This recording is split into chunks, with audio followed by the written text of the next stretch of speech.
15日冇相睇我，已經冇咗想拍拖嘅感覺。哼，像你這種女人就是拜金物質。又係平凡嘅一日，有啲想見識下男性物種嘅多樣性。不行，我一定要把這回去出了。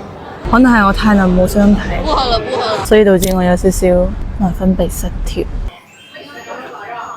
天氣這麼熱，但係對於我嚟講呢，呢就係我想要嘅節奏。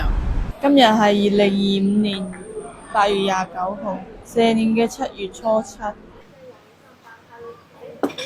爽！而家精神神到要用365日階段嚟打磨，而非30秒快感嚟消耗。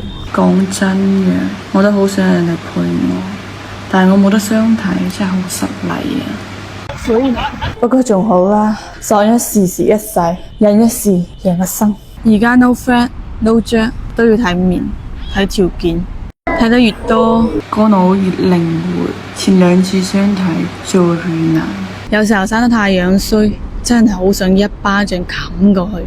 果然物理降溫係最實在。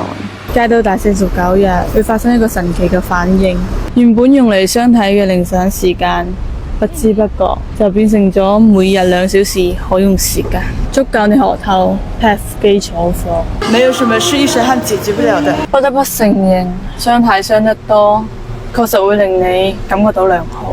可以令你短暫咁忘記煩惱。人生總有不如意嘅時候，睇下啲靚仔，仲係可以等你唞下啖氣，都冇咩大不了嘅。我試一下嗎？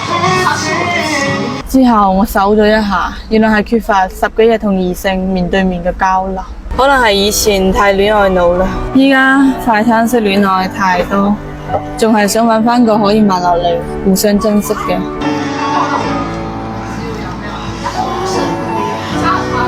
吃不到嗎？